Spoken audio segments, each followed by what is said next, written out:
సంతానలేమితో బాధపడుతున్నారా? 899 రూపాయలకే fertility assessment package. వివరాలకి సంప్రదించండి. నమస్కారం, మీరు చూస్తున్న సుమన్ టీవీ. నేను మీ కీర్తి. నాతో పాటు ప్రముఖ ఆస్ట్రాలజర్ బ్రహ్మశ్రీ గౌరిగుంట్ల సురేష్ బాబు గారు ఉన్నారు. నమస్తే సురేష్ బాబు గారు. కీర్తి గారు నమస్కారం అండి. ఇక జాన్ 1 నుంచి 31 వరకు ధనుసు రాశి వరకు ఎలా ఉంటుందో తెలియజేస్తారా?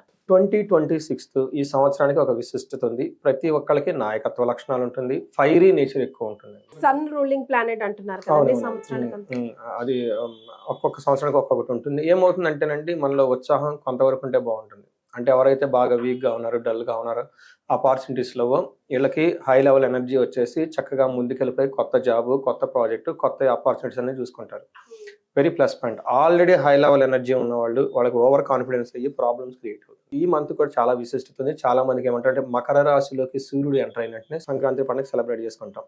కానీ ఈసారి సూర్యుడితో పాటు ఇంకా 3 గ్రహాలు కూడా అదే టైంకి వెళ్తున్నాయండి. ఇది చాలా మందికి ఐడియా ఉండదు. ఓన్లీ ప్రొఫెషనల్స్కి ఐడియా ఉంటుంది. తద్వారా ఏమవుతుందంటే, ప్రతి ఒక్కరికి lot of ups and downs ఉంటుంది. సో ప్రతి ఒక్కరికి ఒక ఖచ్చితంగా చేంజెస్ అయితే ఉంటుంది. జనరల్ గా అయితే ఎన్ని మారుతూ ఉంటాయి? ఈసారి 3 జనరల్ గా ఏమవుతుందంటే, ఒక మంత్ లో 1-2 మారుతూ ఉంటాయి గ్రహాలు. కానీ అవి గ్యాప్ ఉంటుంది, 5-6 days, second week, third week, fourth week అలా.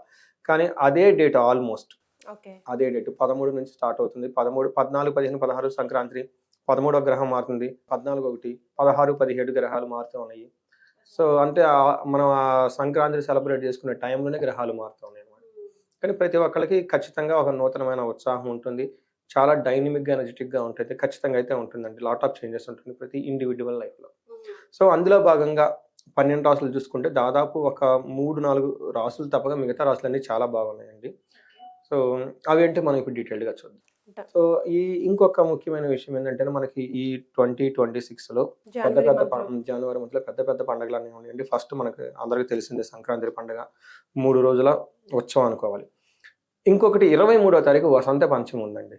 వసంత పంచమి అనగానే మనకి అక్షరాభ్యాసం ఎక్కువ చేస్తూ ఉంటారు. బాసర్లో కానివ్వండి, ఇంకా లోకల్గా ఉన్న టెంపుల్స్లో కానీ, దూరంగా ఎవరు ఉన్నట్టే ఆ టైంలో దగ్గరగా ఉన్న గుళ్ళలోకి వెళ్ళిపోయేసి అక్షరాభ్యాసం చేసుకుంటారు. ఎవరైనా థర్డ్ ఇయర్ ఇంటిపై అక్షరాభ్యాసం రెడీగా ఉంటే ఇది డేట్ గుర్తుపెట్టుకుంటే వాళ్ళకి చాలా మంచిది, ఇప్పటి నుంచి ప్రికాషన్ చేసుకుంటే. సో ఇలా గొప్ప విశిష్టత కలిగి, అటు ఆస్ట్రాలజికల్గా, ఇటు ఆధ్యాత్మికంగా, ఇటు మనం ఏమంటారు పిల్లల భవిష్యత్తుకు సంబంధించిన ఎంతో ప్రాముఖ్యత కలిగిన ఈ జనవరి 2026లో 12 రాసుల వరకు ఎలా ఉందో చూద్దాం. ఇక జాన్ 1 నుంచి 31 వరకు ధనుసు రాశి వరకు ఎలా ఉంటుందో తెలియజేస్తారా? ఈ పేరులోనే ఉందండి, ధనస్సు, ఫైర్ బ్రాండ్స్. ఓకే. ఇక్కడ గురువు శస్త్ర విద్యల్ని, అస్త్ర విద్యల్ని, మిలిటరీలో వాడే అమ్యూనిటేషన్ అంటారు కదండి, మందుగుండు సామరాగరి, హైలీ బర్నింగ్, చాలా ఫియర్స్ఫుల్గా ఉంటాడు ఇక్కడ గురువు. గురువులో 2 కోణాలు ఉంటాయండి. ఒకటి విద్య చెప్పటం, రెండోది శస్త్ర విద్యలో చెప్తూ యుద్ధ నైపుణ్యం కూడా ఇచ్చే గురువు ఉంటాడు అనమాట. ఆ గురువుని ఇక్కడ ధనుసు రాశిలో చూపిస్తుంటే, జనరల్గా పెద్ద పెద్ద బిజినెస్ మ్యాన్లు అంతా ఇందులో ఉంటారండి. ఈ రాశి వాళ్ళు మనం చూసుకుంటే ఫస్ట్ హోల్ ఇయర్ గమనించుకుంటే మిక్స్డ్గా ఉంటుంది. ఫస్ట్ 6 months కొంచెం బాగుంటుంది, తర్వాత కొంచెం యావరేజ్గా ఛాలెంజింగ్గా ఉంటుంది. పర్టికులర్గా మేనేజ్మెంట్ లెవెల్లో, అడ్మినిస్ట్రేషన్ లెవెల్లో ఉంటే వాళ్ళకు ఉంటుంది. సో ఇలా మనం దాని గురించి చెప్పుకున్నాం. మన ఇద్దరం ఒక డిస్కషన్, ఒక వీడియో కూడా నడిచింది. ఇప్పుడు ధనుసు రాశిలో ఫస్ట్ నక్షత్రాలు ఈ మంత్ ఎలా ఉందో చూద్దాం. దానికి ముందు నక్షత్రాలు మూల 1, 2, 3, 4 పాదాలు, పూర్వాషాఢ 1, 2, 3, 4 పాదాలు, ఉత్తరాషాఢ ఫస్ట్ పదం, మొత్తం 9 పాదాలు. పేరు బలం చూసుకుంటే ఏ, యో, బా, బీ, బు, దా, బా, దా, బే అనే లెటర్స్ అంతా కూడా ఇందులో ఉంటారు. మనం చెప్పుకున్న విధంగా 4 గ్రహాలు సంక్రాంతి పండుగతో మారటం వెరీ వెరీ రేర్ కాంబినేషన్. సచెస్ తక్కువ టైంలో గ్రహాలు మారటం అండ్ 1 monthలో ప్రతి ఒక్కరికి ఖచ్చితంగా ఏదో ఒక విధంగా డైనమిక్గా ఉంటుంది. వీళ్ళకి గమనించుకుంటే ఏమవుతుందంటేనండి, తటస్థంగా ఉండి కొన్ని విషయాల్లో ఛాలెంజింగ్గా, కొన్ని విషయాల్లో బాగుందని చెప్పుకోవచ్చు. బాగలేదని ఖచ్చితంగా అయితే చెప్పలేము. ప్లానెట్స్ కొన్ని విధాల వీళ్ళకి మిక్స్డ్గా ఉన్నాయి బాగా. అందుకని చాలా కేర్ఫుల్గా డెసిషన్ తీసుకోవాల్సిన మంత్ ఈ మంత్. ఫస్ట్ మనకి లఘు గోచరం, సూక్ష్మ గోచరం ఏం చెప్తారంటే చేంజ్ ఆఫ్ ప్లేస్, స్థాన నాశనం అని చెప్తారు. అది ప్రొఫెషనల్గా కానివ్వండి, లేదంటే పర్సనల్ లైఫ్లో కానీ ఖచ్చితంగా ఉంటుంది. శత్రుపీడ, శత్రువుల నుంచి కొంచెం ఇబ్బందులు పడే అవకాశం ఉంటుంది. అయితే అర్ధక్షయం, ధనాన్ని కోల్పోతారు.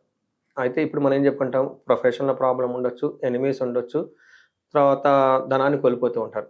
బట్ పాజిటివ్ సైడ్లో చూసుకుంటే ఆల్ రౌండ్ ప్రాస్పెరిటీ కూడా చూపిస్తుంది. అంటే ఛాలెంజెస్ ఈ 3తో కాకుండా బట్ ఓవరాల్గా ఇదంతా బాగుంటుందని మనం చెప్పుకోవాలి. అయితే మనకి సూర్యుడు మారిన తర్వాత, మిగతా 4 గ్రహాలు మారిన తర్వాత వీళ్ళకి ఏమవుతుందంటే ధనం, ధనచ్ఛేదం. ధనం వస్తుంది, వచ్చిన ధనం ఖర్చు అయిపోతుంది. తర్వాత ఫైనాన్షియల్ గెయిన్ శ్రీయం అంటారు, విత్త సిద్ధిం అంటారు. అండ్ టోటల్గా చూసుకుంటే ధనం వస్తుంది, ధనం కోల్పోతారు, కానీ మళ్ళీ ధనం వస్తుంది, మళ్ళీ ధనం వస్తుంది. చూసుకుంటే మనీ రిలేటెడ్ మ్యాటర్ అంతా వీళ్ళకి ఎక్కువగా ఈ హోల్ మంత్ అంతా ఉంటుంది. ఫస్ట్లో కొంచెం ఛాలెంజింగ్ ఉన్న తర్వాత మనీ మ్యాటర్స్లో కంప్లీట్గా గ్రాఫ్ చూసుకుంటే 75% వీళ్ళంతా మనీ చుట్టే ఉంటుంది ఈ మంత్ అంతా. అందులోని వీళ్ళకి ఈ 75%లో ఇంకో 70% వీళ్ళకి అనుకూలంగా ఉంటుందని మనం చెప్పుకోవాలి. అంటే మనం చూసుకుంటే ఒక 65-70 ధనం విషయంలో చాలా పాజిటివ్గా ఉంటుంది అని గమనించుకోవచ్చు. మనం ఇది కాకుండా ఇండివిజువల్ ప్లానెట్ చూసుకుంటే సూర్యుడు వీళ్ళకి మనకు ఫస్ట్ హౌస్లో ఉండటం ఏమవుతుందంటే టయానికి భోజనం చేయకుండా ఉండటం, కాలతిక్రమణ భోజనం అంటారు, బంధుమిత్రులతో గొడవ. తర్వాత గురువు మారిన తర్వాత ఏమవుతుందంటేనండి హీనత్వం, దుష్ట సంసర్గం, వీళ్ళ చుట్టూ బ్యాడ్ కంపెనీ ఉంటుంది, వీళ్ళకి అవన్నీ అలవాట్లు ఇన్ఫ్లుయెన్స్ చేసే అవకాశం ఎక్కువగా ఉంటుంది, బిజినెస్ విషయాల్లో స్లోగా ఉంటుంది. ఇది మనకి ఫస్ట్ సూర్యుడు వాళ్ళకి ఇచ్చేది అనమాట. నెక్స్ట్ ఏమవుతుంది కుజుడిని చూసుకున్నాం అనుకోండి, కుజుడు కూడా ఫస్ట్ హౌస్లో ఉండటంతో భార్య బంధు విరోధకృత్, భార్యలతోటి బంధువులతోటి గొడవలు అయ్యే అవకాశం ఉంటుంది. తర్వాత యక్ష రాక్షస పీడనం, ఇది చాలా ఇంపార్టెంట్ అండి. ఫస్ట్ 15 daysలో వీళ్ళకి తెలవకుండా నొప్పి కానీ పెయిన్ కానీ ఒక ఆందోళన కానీ ఉంటుంది, భయం కానీ ఉంటుంది. అది ఎందుకంటే కుజుడు ఉండటం వల్ల సెమీ గాడ్స్ల మీద ఎఫెక్ట్ పడుతూ ఉంటాయి. పిచాచాలు కానివ్వండి, దెయ్యాలు కానీ, వేరే వేరే స్పిరిట్లు. ఇంకా ఈ టైంలో వాళ్ళకి కొన్ని బ్లాకేజెస్ ఉంటాయండి, కర్మలు అంటారు, దోషాలు అంటారు, లేదంటే శాపాలు అంటారు. ఇలాంటివి వీళ్ళకి తెలవకుండా ఎఫెక్ట్ అవుతుంది. వీళ్ళేమో అయ్యో ఎందుకు జరగట్లేదు ఎందుకు బాధపడుతూ కూర్చుంటారు. అవ్వాల్సిన పని కాకుండా సడన్గా డెవల్ అవటం, ఏదో ఒక వస్తువు సడన్గా బ్రోక్ అవటం, ఉన్నట్టుండి హెల్త్ కాంప్లికేషన్ రావటం, సడన్గా ఏదైనా చిన్న యాక్సిడెంట్ అవ్వటం, భయం గొలిపే సంఘటనలు జరుగుతూ ఉంటాయి. ఇదంతా మనకి సెకండ్ హౌస్లో కుజుడు ఉండటం వల్ల చెప్పుకోవచ్చు. తర్వాత వీళ్ళకి 12వ స్థానంలో ఫస్ట్ హౌస్ నుంచి శుక్రుడు 2వ స్థానానికి వెళ్ళటం, శుక్రుడు వీళ్ళకి బాగా సేఫ్ కాబట్టి చక్కగా కాపాడుతుందని చెప్పుకోవచ్చు. ఏ విధంగా అంటే కుటుంబ సౌఖ్యం, కుటుంబంలో చాలా బాగుంటుంది, దేహ సౌఖ్యం, వస్త్రలాభం అంటే ఫిజికల్గా బాగుంటారు, వస్త్రలాభం అంతా బాగుంటుంది. ఓవరాల్గా టయానికి మంచి ఫుడ్ తింటూ చక్కగా ఉంటారండి ఫస్ట్ 15 days. సెకండ్ 15 days వీళ్ళకి ధన ప్రవాహం వచ్చే అవకాశం ఎక్కువగా ఉంటుంది, మాటలు చక్కగా మాట్లాడతారు, గౌరవం ఉంటుంది, కుటుంబంలో ఒక నెక్స్ట్ లెవెల్కి వెళ్ళడానికి ఏమేమి చేయాలని ఆలోచిస్తూ ఉంటారు. మనం చూసుకున్నాం అనుకోండి వీళ్ళకి ఓవరాల్గా కొంచెం మిక్స్డ్గా ఉంది. పర్టికులర్గా కుజుడు శుక్రుడు కొన్ని విషయాలు ఇబ్బంది పెడుతున్నా ఓవరాల్గా కనుక చూసుకుంటే వీళ్ళకి ఒక 65-70% బాగుంది. మనీ మ్యాటర్స్లో వీళ్ళకి ఎక్కువ కొత్త అవకాశాలు, కొత్తగా ప్రమోషన్స్, మనీ కొత్తగా సోర్సెస్ ఆఫ్ ఇన్కమ్ ఉండే అవకాశం ఎక్కువ ఉంటుంది వీళ్ళకి. సో మరి నక్షత్రాల ప్రకారం ఎలా ఉంటుందండి ధనుసు రాశి వారికి? చాలా మిక్స్డ్గా ఉందండి వీళ్ళకి. మూలా నక్షత్రం వాళ్ళకి ఫస్ట్ ఐశ్వర్యము అని చెప్తుంది, సంపద అని చెప్తుంది, ధనలాభము అని చెప్తుంది, షాపింగ్ ఇవన్నీ ఎంజాయ్మెంట్ అని చూపిస్తుంది. ఇదంతా ఒక సైడ్లో పాజిటివ్. రెండో సైడ్లో ఏం చెప్తుందంటేనండి వీళ్ళకి కలహము అని చెప్తుంటుంది, అంటే గొడవలు అవుతూ ఉంటుంది. ఇంకొకటి ఏం చెప్తుందంటేనండి వీళ్ళకి ఈ మాట మన సంస్కృతంలో ఉందండి, నేను చాలాసార్లు ఆడుతుంటే చాలా మంది ఫోన్ చేసి ఆ మాట వాడొద్దు అంటున్నారు. ఇక్కడ ఏమంటే మరణ తుల్యం అంటారు, అది అలా వాడితేనే బాగుంటుంది అన్నమాట. దీని అర్థం మీరు ఏదో తెలుగు సినిమాలు అలాగైతుందని కాదండి. ఇక్కడ మరణం అంటే చనిపోవడం కాదు, ఏదైనా మీరు చెప్తారు కూడా, క్లారిటీ కూడా ఇస్తారు కదా. కానీ కొంతమంది అడుగుతూ ఉంటారు, కానీ తెలుసుకోవాలండి. వర్డ్ అంటే భయం, తెలుసుకోవాలి. ఎందుకంటే life that is also important కదా. పుట్టడం ఎంత ఇంపార్టెంట్ అది కూడా అంత ఇంపార్టెంట్. మన డ్రీమ్స్ కావాలని పెంచుకునే పట్ల అది ఏదో ఒక రోజులో పోవటం కూడా కదా, అదే కదండి మనం చదువుకుంటాం. వీళ్ళు అనుకున్న పని కాకుండా మధ్యలో ఎక్కడో ఆగిపోతుంది, వాళ్ళ డ్రీమ్ ప్రాజెక్ట్ అనేది ఖచ్చితంగా ఆగిపోతున్నది. ఇది ఒక సైడ్లో నెగటివ్ సైడ్లో ఉంది. పూర్వాషాఢ నక్షత్రం వాళ్ళకి ఐశ్వర్యము, సంపద, ధన లాభము, చక్కగా ఆహ్లాదకరమైన పరిస్థితులు అయితే ఖచ్చితంగా ఉంటారు.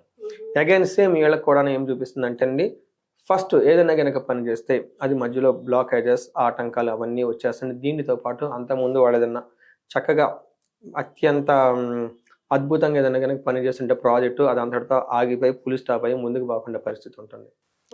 ఉత్తరాషాఢ సేమ్ అండి వీళ్ళకి. ఉత్తరాషాఢ వాళ్ళకి కొంచెం ఎక్కువగా నెగిటివ్ ఎక్కువగా ఉందండి. వీళ్ళకి ఐశ్వర్యం ఉంటుంది, ఫారిన్ రిలేటెడ్ విషయాల్లో బాగా కలిసి వస్తుంది, సౌఖ్యంగా ఉంటుంది, సంపద ఉంటుంది, అన్నీ బాగుంటుంది. వీళ్ళకి మృత్యు భయము, మరణతుల్యము, నాశనము 3 చూపిస్తుందండి. వీళ్ళు కొంచెం జాగ్రత్తగా ఉండాలి. ఈ మాటలు కఠినంగా ఉండొచ్చు, కానీ లైట్గా తీసుకొని ఫ్యాక్ట్ని అర్థం చేసుకోవాలి. అంటే మహర్షులు ఇచ్చిన దాన్ని మార్చడం నాకు ఇష్టం లేదు, ఎందుకంటే నేను మ్యాక్సిమం అదే చెప్తూ ఉంటాను అనమాట. ఎందుకంటే వాస్తవం ఈజ్ అ వాస్తవం. కొంతమంది it should be like A motivational speech అని ఎవరో కామెంట్ పెట్టారు. ఇది రాశి ఫలాలు మోటివేషనల్ స్పీచ్ కాదు, ఇట్ ఈస్ యువర్ కర్మ, you should understand and follow it. ఎక్కడైనా నెగిటివ్గా ఉంటే పరిహారాలు ఉన్నాయి, అవి చక్కగా చేసుకుని ముందుకు వెళ్ళాలనేది ప్రతి ఒక్కళ్ళ ఉద్దేశం అండి. అసలు తెలుసుకోకపోతే డేంజర్ అన్నంత మాత్రాన పోతామని కాదు కదండి, కేర్ఫుల్గా ఉండాలని. వీళ్ళకి ఉత్తరాషాఢ నక్షత్రం వాళ్ళకి అనుకున్న పని ఎక్కడో ఒక చోట ఆగిపోతుంది. తర్వాత వీళ్ళు విపరీతంగా భయపడతారు. అసలు ముందుకెళ్తామా లేదా? ఉంటుందా లేదా? అసలు ఏంటి ఫ్యూచర్? నాకు మొన్న ఒకరోజు వాయిస్ రాకపోతే నేనే అయ్యో ఇదేంటి ఇంక గొంతు రాకపోతే నా ఫ్యూచర్ ఏంటి? కుటుంబం ఏంటి? నాకు సహజం అండి. 2 డేస్ హెల్త్ బాగాలేక అందరికి అనిపిస్తూ ఉంటుంది. సో వీళ్ళకి అతిగా భయపడే అవకాశం ఎక్కువగా ఉంటుంది కాబట్టి కొంచెం వీళ్ళు జాగ్రత్తగా ఉంటే సరిపోతుంది. సో మరి మీరు ఎలాంటి రెమెడీస్ పాటించాలి? సో 60-70% వరకు బాగాలేదనే చెప్పుకోవచ్చు, 40% వరకు నెట్టుకొస్తారు. సో గట్టిగానే రెమెడీస్ పాటించాలి కదండి ధనుసు రాశి వారు. ఖచ్చితంగా అండి. వీళ్ళు నవగ్రహాల చుట్టూ చక్కగా ప్రదక్షిణాలు చేయాలి. నవగ్రహాలకు కుదిరితే ఒక శాంతి హోమం లాంటివి చేయించుకుంటూ ఉండాలి. ఎక్కువ గ్రహాలు కొంచెం ఇబ్బంది పెట్టే పరిస్థితిలో ఉన్నాయి వీళ్ళకి. రెండోది వీళ్ళకి అర్ధ అష్టమ శని నడుస్తుందండి. ఇది కొంచెం గుర్తుపెట్టుకోవాలి. అంటే అది మనం మంత్లీ ఫలాల్లో చెప్పుకోము. దాని యొక్క ప్రభావం వీళ్ళకి ఆల్రెడీ ఉంది. ఫ్యూచర్లో అది కొంచెం ఎక్కువగా ఉంటుంది. ఈ రాశి వాళ్ళతో పాటు ఇంకా సింహరాశి కానివ్వండి, మేషరాశి, మీనరాశి, కుంభరాశి ఈ రాశితో పాటు లేదంటే ఇదే రాశి వాళ్ళు ఇంకా ఇంట్లో ఇంకొకళ్ళు ఉంటే ఆ ఇంట్లో ప్రాబ్లం కొంచెం సీరియస్గా వచ్చే అవకాశం ఎక్కువగా ఉంటుంది. ఒకసారి జాతకాలు చూపించుకుని రెమెడీ చేయించుకోవాలి. మెయిన్ కుటుంబానికి సంబంధించిన వ్యవహారాల్లో గొడవ వస్తుంది. ఇప్పుడు ఈ రాశి వాళ్ళ గురించి ఎక్కువగా కాల్స్ రావడం స్టార్ట్ అయింది. బేసికల్గా ఇల్లు, వైఫ్ వీటికి సంబంధించిన ఉన్నటువంటి గొడవలు రావడం ఎక్కువ స్టార్ట్ అవుతుంది. ఇలాంటి వాళ్ళకి ఏదైనా కనుక ఉంటే శనికి సంపూర్ణ శాంతి పూజలు అంటారు. అంటే శనికి జపము, దానము, తర్పణము, హోమము చేసుకుంటూ శని పాశుపత అభిషేకం చేయించుకుంటూ ఉండాలి. హెల్త్ కనుక బాగలేకపోతే నెగ్లెక్ట్ చేయకుండా ఉండి ఇమ్మీడియట్లుగా వాళ్ళకి, మీకు ఇందాక మనం ఈ షూట్ లాకుండా ఒక విషయం మాట్లాడుకున్నాం, వాళ్ళది ధనుసు రాశి. జస్ట్ ఎగ్జాంపుల్, వాళ్ళ బాబు యుఎస్లో ఉన్నాడు, వాళ్ళ మదర్ జాతకం చూపించుకున్నారు. మనం లైవ్లో మాట్లాడితే వాళ్ళు భయపడిపోతారు. అందుకని చెప్పేసి ఇలాంటి జరుగుతూ ఉంటుంది. చూడండి, మదర్ మీన్స్ ఫ్యామిలీ కదా, ఇంట్లో లేడీస్ ఉంటేనే కుటుంబం. అలా ఈ రాశి వాళ్ళకి అక్కడ ప్రాబ్లం వచ్చే అవకాశం ఎక్కువగా ఉంటుంది. కేర్ఫుల్గా ఉండాలి. ఏదైనా కనుక ఉంటే ఇమ్మీడియట్గా పరిహారాలు అన్నీ ఉన్నాయండి.